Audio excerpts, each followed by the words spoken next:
Milan au service du monde des ténèbres. Deuxième partie. Ils trompent les gens, et les poussent à adorer Dieu en étant sous sa colère. Leur but est d'utiliser ce que les gens adorent comme idole pour les condamner quand ils meurent. En ce qui concerne ma mission avec eux, ils m'ont dit qu'ils aimeraient m'utiliser pour établir des sanctuaires pour le culte des idoles. J'ai ensuite été formé pour cette mission. J'ai donc commencé à venir dans ce monde à travers les grossesses. Quelqu'un va me donner naissance, je vais grandir, et après quelques années, je meurs. Je ne mourrai pas de façon prématurée. Parfois, je mourrai à l'âge de 70 ou 80 ans. Je grandissais et devenais adulte, je me mariais et avais des enfants. Mais mon but principal dans chaque pays était de vivre avec les gens de ce pays, de connaître ce qu'ils aiment, et savoir comment fabriquer des dieux pour eux. C'est ainsi que nous créions nos idoles. Si nous voulions créer une idole, nous vivrions au milieu de ces gens pour connaître leurs maladies et leurs faiblesses. Si nous voulions forcer un État ou une ville à adorer les idoles, nous provoquions des maladies au milieu d'eux pour qu'ils meurent continuellement, ou nous envoyions l'esprit de Magog dans un autre village ou pays pour venir les combattre et les tuer. Et lorsqu'ils voient les gens mourir, ils vont commencer à marcher pour consulter les oracles. C'est à ce moment-là qu'ils seront dirigés vers quelqu'un de particulier qui pourra les aider à résoudre leurs problèmes. Ils seront dirigés vers moi. En retour, je leur dirai de mettre sur pied une idole et de commencer à l'adorer, et s'ils le faisaient vraiment, leur problème était fini. C'est ainsi qu'ils se tourneront vers le culte des idoles. Je suis né dans plusieurs pays. En tant que chrétien, vous pourriez contester avec moi sur la base de ce qu'il est réservé à l'homme de mourir une seule fois. C'est vrai, la Bible ne ment pas. Il est vrai qu'il est réservé à l'homme de mourir une seule fois. Mais permettez-moi de vous dire quelque chose. C'est possible seulement avec les vrais enfants de Dieu. Les vrais enfants de Dieu ont le Saint-Esprit, et lorsqu'ils meurent, les anges appelés anges d'escorte accueilleront leurs âmes, les protégeront et les emmèneront dans le repos. Mais ceux qui ne vivent pas une vie de sanctification, que vous me croyez ou non, il y a des démons qui les attendent après leur mort. Ces démons vont récupérer leurs âmes et les emmener dans leur royaume. Savez-vous que plusieurs d'entre nous n'atteignent pas nos âges avant de mourir? La seule chose qui poussera quelqu'un à aller dans le pays des morts, c'est lorsque cette personne est morte à l'âge approprié. Mais si vous mourrez avant votre âge, vous n'irez pas là-bas, vous irez dans le royaume des ténèbres et commencerez à les servir. Dans certaines traditions, quand les gens meurent, leur visage, leurs mains et barres obliques ou leurs pieds sont scarifiés avant l'enterrement. Et s'ils renaissent, ils reviennent avec les mêmes cicatrices sur leur corps, exactement sur les mêmes places où les marques ont été faites. Certains sont tellement conscients après leur renaissance au point de reconnaître les vêtements et les chaussures qu'ils utilisaient avant de mourir. Comment est-ce que nous entrons dans le corps de l'homme? Si nous voulons venir dans ce monde, nous viendrons d'abord en esprit. Nous n'avons pas de chair. Nous choisirons une femme et un homme qui ont le genre de visage et de teint que nous aimons et avons besoin. Mais si la personne est encore célibataire, nous programmerons rapidement son mariage, puisque nous voulons utiliser son corps. Même si cette personne était sainte, nous lâcherions sur elle une poussée sexuelle qui la forcerait à aller forniquer et tomber enceinte. Et si une telle femme ose avorter, elle va mourir. Au cours des rapports sexuels, un esprit contrôlera le sperme qui sera libéré. Et pendant la température et la chaleur, juste au moment où le spermatozoïde est sur le point de devenir chair, l'esprit entrera. La chair va se mélanger avec l'esprit et deviendra un bébé, et tout le monde se réjouira de ce qu'un nouveau bébé est né. C'est pourquoi je donne ce conseil: tout couple qui veut être ensemble ou avoir des relations sexuelles, qu'ils désirent un bébé ou non, ils doivent se couvrir par le sang de Jésus-Christ, et sanctifier le lit par la puissance du Saint-Esprit. De cette manière, vous ne pourrez pas faire des enfants démons dans ce monde. C'est la raison pour laquelle dans plusieurs familles chrétiennes, il y a des enfants qui ne ressemblent ni au père ni à la mère. Ces enfants ont des comportements différents de toute la famille. C'est juste simplement parce que les parents ne savaient pas qu'il y avait des programmes spirituels invisibles contre la relation lorsqu'ils étaient ensemble. Ma prière c'est que toute personne qui s'est retrouvée dans cette condition ou a eu une telle personne dans sa famille, que le Seigneur qui a touché et changé ma vie touche également et change leur vie. Et si ceux qui sont nés dans leur famille sont des démons réincarnés, que le Seigneur les détruise de cette famille, au nom puissant de Jésus-Christ. C'est ainsi que j'ai commencé à marcher de pays en pays pour créer des temples démoniaques. J'ai travaillé pour ce royaume pendant des années. Je prospérais partout où j'étais né. J'accomplissais bien toutes sortes de tâches, et je respectais bien les contrats. Je prospérais en toutes choses. J'avais constamment des promotions partout jusqu'à ce que j'atteigne le niveau le plus élevé, au point où je suis devenu l'un des membres exécutifs du royaume des ténèbres. En tant que membre exécutif, nous tenions habituellement des réunions chaque année, au cours desquelles nous faisions les budgets annuels. Les prévisions budgétaires avaient toujours lieu vers septembre et octobre. Nous nous réunissons chaque année pour donner des rapports et chaque personne représente un continent, c'est-à-dire qu'une personne représentera l'Afrique, une autre l'Europe et une autre l'Asie, et ainsi de suite. Il y a peu de cadres au milieu de nous. Lors d'une de ces réunions annuelles, quelqu'un peut se lever et dire « Ah, dans mon continent, des 2 millions de personnes décédées cette année, nous avons rendu 700 malades, 300 personnes ont rétrogradé et environ 400 avaient des fibromes, les gens reçoivent plus de puissance, de promotion et de démons en fonction de leur travail. Ils peuvent décider de leur donner 20 000 démons pour travailler avec eux afin de faciliter et rendre leur travail plus efficace. D'autres recevront des pouvoirs, des serpents, des scorpions et beaucoup d'armes et des flèches pour faciliter leur travail, et ils donneront également un rapport de tous ceux qui ont été initiés en un an. Permettez-moi de vous dire quelque chose, si un gouvernement local a 10 sorcières, que vous le croyez ou non, ces 10 sorcières seront multipliées par 100 en un an. Le royaume des ténèbres initie toujours et se multiplie. C'est toujours leur mission. C'est seulement dans la chrétienté qu'on ne se soucie pas de la multiplication. Celle-ci constitue la plus grande mission dans le royaume de ténèbres, parce que le diable nous rappelle toujours, chaque année, que l'enlèvement aura lieu bientôt. Il a dit qu'il ne voulait pas que Jésus-Christ ait un candidat.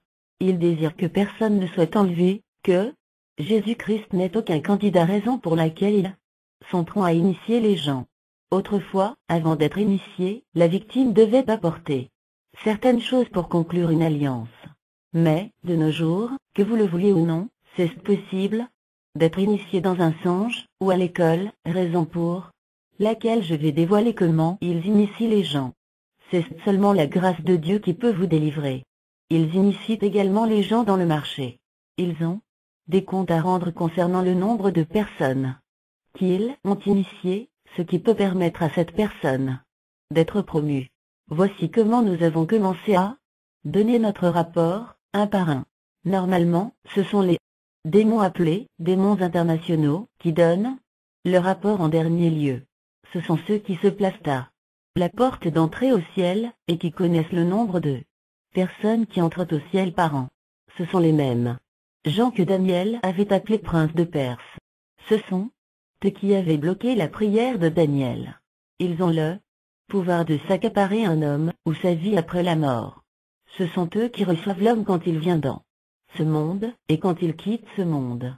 Ils connaissent le nombre de personnes qui vont au ciel et en enfer par an. Alors, ce jour-là, ils étaient tous tristes. Ils n'étaient pas contents. Nous nous sommes tous demandé pourquoi ces gens n'étaient pas contents, car ils sont toujours joyeux. Ils ont toujours un grand air de supériorité quand ils veulent parler. Ils ont commencé à parler en disant « Cette année, environ 15 âmes sont entrées au ciel ». Nous étions tous surpris, car depuis que je les avais rejoints, aucune chose pareille ne s'était produite. C'était normal pour eux de dire « Hey, cette année environ 2-3 âmes sont entrées au ciel. » Et parfois même pas une âme n'entrait au ciel. Vous pourriez ne pas me croire. Si ce n'était pas le cas, Dieu ne serait pas en train de susciter les gens tous les jour pour prêcher l'évangile de Christ. Savez-vous que, dans le monde entier, plus de 100 millions de personnes meurent chaque année et 100 millions vont en enfer chaque année, et il n'y a personne qui entre au ciel. Cependant, le rapport de cette année-là était totalement différent. Tout était en désordre, et tout le monde était en colère. Le diable lui-même avait pleuré, rugissait comme un lion en colère, dispersait tout, relâchait le feu, blessait et brûlait beaucoup de personnes. Il criait: « Pourquoi voulez-vous détruire mon royaume? Voulez-vous me détruire? Comment avez-vous pu laisser 15 personnes entrer au ciel en un an? C'est très dangereux pour le royaume de ténèbres lorsque 15 personnes vont au ciel en un an, car dès que toutes les places que Dieu a réservées sont occupées, l'enlèvement aura lieu. Voilà pourquoi l'enlèvement retarde. Si le nombre est complet, notre temps sera terminé. » Il était très énervé, et alors, il a convoqué les astrologues d'aller faire des recherches sur Internet. Concernant Internet, il existait bien avant que les gens de la Terre ne le découvrent. Alors, les astrologues avaient pour tâche de rechercher la cause du problème. Ils ont découvert dans leurs recherches que cette barrière s'était brisée en Afrique, au Nigeria. Le diable les a par la suite envoyé vérifier la cause du problème. Mais, le rapport m'avait terrifié. Ils sont revenus avec le rapport d'un homme contre qui j'avais fait un jugement dans le royaume de ténèbres lorsque j'étais en Californie. C'était le fondateur de l'Église apostolique de Christ. Si vous vous souvenez, je vous ai parlé d'un homme qui n'était pas encore né, et dans le jugement, j'avais programmé un démon réincarné comme être humain, avec qui il devait se marier. J'avais fait qu'il épouse ce démon. Et en vérité, de manière physique sur Terre, je suis désolé de le dire, les membres de cette Église peuvent très bien témoigner. Ils connaissaient la femme, et ils savaient que la femme que l'homme avait épousée ne s'était pas repentie jusqu'à la mort. Il ne s'agit pas ici de savoir si elle voulait se repentir ou non. Dieu ne l'accepterait pas même si elle se repentait, simplement parce qu'elle était un démon réincarné. Si vous connaissez très bien l'histoire de cette Église, vous saurez que je ne mens pas. Nous avions programmé beaucoup de choses contre cette Église, mais gloire à Dieu de ce qu'il avait aidé ce pasteur à vaincre la puissance de cette femme. Même comme cette femme l'avait tourmenté, il était entré au ciel. Ils ont dit que c'est cet homme qui avait brisé la barrière, augmentant le nombre de personnes pour le ciel. Il a eu des discussions sur comment un seul homme pouvait briser une telle barrière. Était-il très fort? Est-ce le message qui était si puissant? Ou est-ce l'onction? Les astrologues nous ont donc dit que ce n'était ni le message ni l'onction.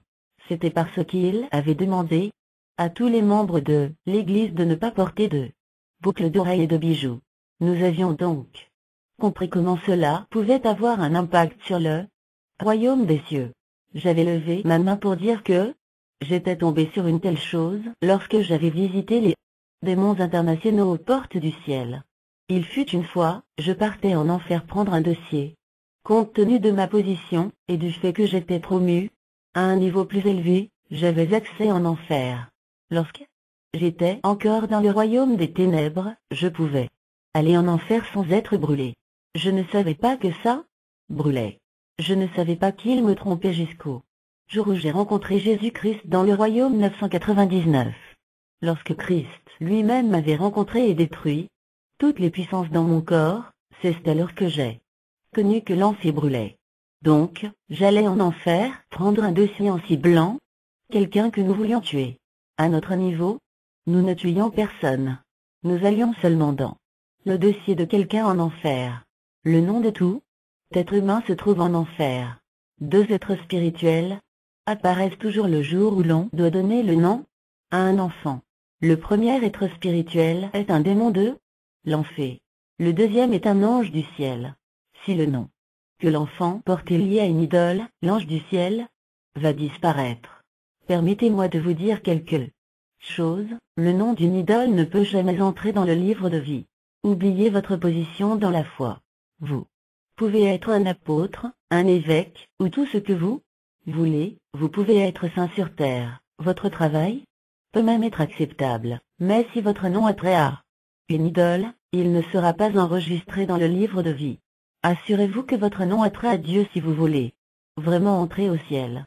Mais si votre nom a un lien avec les idoles, cela signifie que vous appartenez à la lignée des idoles. Notez cela, et changez votre nom. Si nous voulions attaquer les gens, si nous voulions les tuer dans le royaume des ténèbres, nous passions par ce nom. Ce deuxième démon qui vient du feu de l'enfer peut écrire le nom de tout le monde. Quel que soit votre nom, il l'écrira. Il ira l'enregistrer dans leur chambre de registre en enfer. Donc, si vous êtes en vie, si vous commettez le péché, le sang de Jésus-Christ ne sera pas sur votre nom. Mais si vous êtes en Christ et êtes saint, le sang de Jésus-Christ couvrira votre nom. Quand le démon va vérifier, votre nom sera vide. Mais le sang sera effacé, et votre nom apparaîtra au moment où vous rétrogradez et retournez dans le péché. Si nous y allons, et que le nom apparaît, nous le frapperons à mort. Nous ne le laisserons pas se repentir avant de le tuer.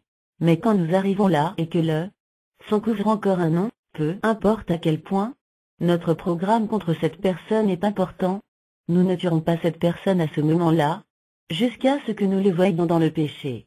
C'est à ce moment que nous pouvons le tuer, ou bien si nous le tuons sans essuyer le sang de Jésus-Christ, il ira au ciel, et nous perdrons le candidat. Et le royaume des ténèbres nous punira pour avoir perdu ce candidat. Danger lié au port des bijoux. Dans notre propre royaume, nous ne nous préoccupions pas de tuer, mais d'envoyer les gens en enfer. Nous avions mis beaucoup de pièges dans ce monde, pour nous assurer que personne n'entre au ciel. Nous ne croyons pas que les gens puissent encore entrer au ciel, parce que nous avons tout pollué sur terre. Et chaque fois que quelqu'un entre au ciel, cela nous fait tellement mal, cela nous déçoit beaucoup, et nous nous demandons comment est-ce qu'il a réussi malgré tout. Les obstacles. Un jour, je me rendais en enfer vérifier un nom. J'avais décidé de m'arrêter chez les démons internationaux pour les saluer. Pendant que nous parlions, nous remarquâmes l'arrivée d'une femme qui craignait Dieu sur terre. C'était la femme d'un pasteur, et elle avait gagné beaucoup d'âmes pour Dieu. Mais nos agents sur terre avaient réussi à la tromper. Cette femme portait de petites boucles d'oreilles et avait cru que le fait que ces boucles d'oreilles étaient toutes petites, n'est pas un péché. Elle est arrivée à la porte du ciel et, à sa plus grande surprise, on lui a dit qu'elle ne pouvait pas entrer au ciel avec ses boucles d'oreilles. Avant qu'elle ne finît de dire « Je suis désolée, je ne savais pas », avant qu'elle ne finît de donner son explication, une force vint de nulle part, et détourna son visage de la porte du ciel vers le feu de l'enfer.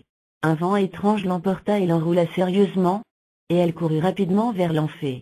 Ne pensez pas que vous marcherez majestueusement vers le feu de l'enfer, ou que quelqu'un vous jettera là-bas. Vous allez courir rapidement avec vos pieds. L'autre phase triste de cette histoire c'est le fait que les anges avaient pris le temps de montrer à cette femme la couronne, et toutes les récompenses qui ont été stockées dans le ciel pour elle.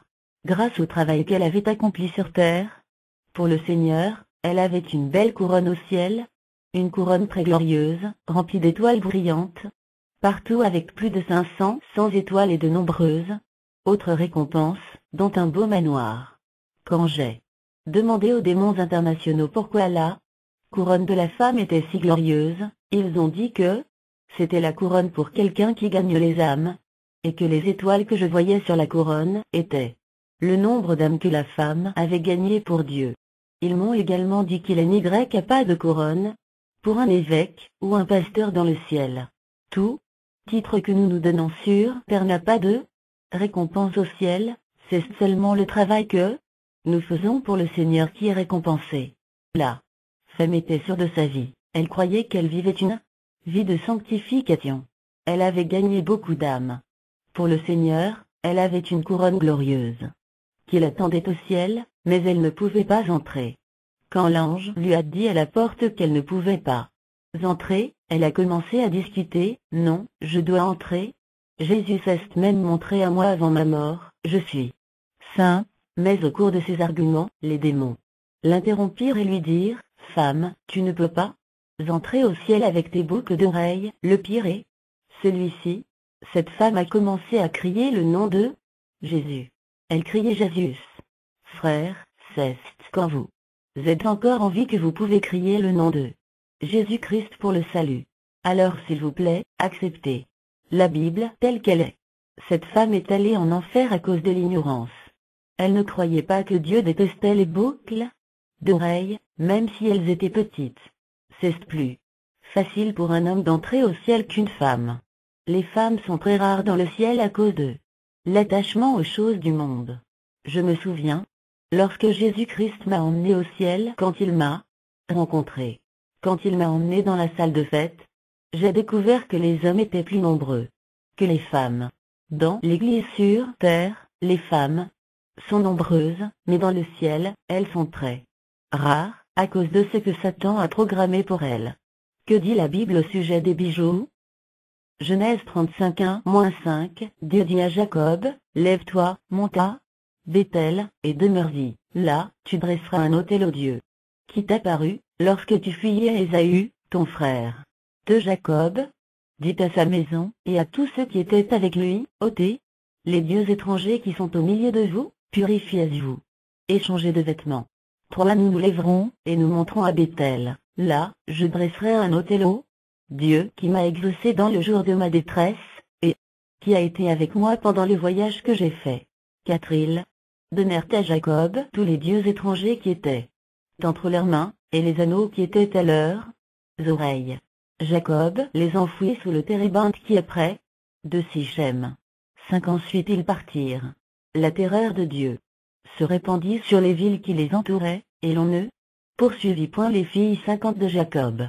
Exode 33:1-6, l'Éternel dit à Moïse, va, pars d'ici, toi et le peuple que tu as fait sortir du pays d'Égypte. Monte vers le pays que j'ai juré de donner à Abraham, à Isaac et à Jacob, en disant, je le donnerai à ta postérité. 2 J'enverrai devant toi un ange, et je chasserai les Cananéens, les Amoréens, les Étiens, les Phéréziens, les Éviens et les Jébusiens. 3 Monte vers ce pays où coule le lait et le miel. Mais je ne monterai point au milieu de toi, de peur que je ne te consume en chemin, car tu es un peuple au cou raide. 4 Lorsque le peuple eut entendu ces sinistres paroles, il fut dans la désolation, et personne ne mit ses ornements. 5 Et l'Éternel dit à Moïse, dis aux enfants d'Israël, vous êtes un peuple au cou raide. Si je montais un seul instant au milieu d'eux, toi, je te consumerais. Ôte maintenant tes ornements de dessus toi, et je verrai ce que je te ferai. 6 Les enfants d'Israël se dépouillèrent de leurs ornements, en s'éloignant du mont Horeb. Ces passages nous montrent que la position de Dieu par rapport aux ornements est claire. Dans 1 Corinthiens 3:16-17, la Bible dit que notre corps est le temple du Seigneur, et qu'aucune iniquité ne doit y habiter. Ne savez-vous pas que vous êtes le temple de Dieu, et que l'Esprit de Dieu habite en vous? Si quelqu'un détruit le temple de Dieu, Dieu le détruira, car le temple de Dieu est saint, et c'est ce que vous êtes. Par conséquent, tout ce qui attire la colère de Dieu ne doit pas rester dans notre corps. Ne mettez aucun bijou sur votre corps, qui est le temple de Dieu. Certaines personnes diront, Dieu n'a rien à voir avec notre corps, mais seulement avec notre âme ou notre cœur. C'est un mensonge. Dieu se soucie de votre corps, de votre esprit, de votre cœur et de votre âme. Votre corps est le temple du Seigneur. Les iniquités ne doivent pas y demeurer. Vous devez faire attention. Votre corps appartient à Dieu. Vous ne pouvez pas l'utiliser comme vous le voulez. Vous devez plaire à Dieu avec votre corps. Lisons Romains 12:1. Je vous exhorte donc, frères, par les compassions de Dieu, à offrir vos corps comme un sacrifice vivant, saint, agréable à Dieu, ce qui sera de votre part un culte raisonnable.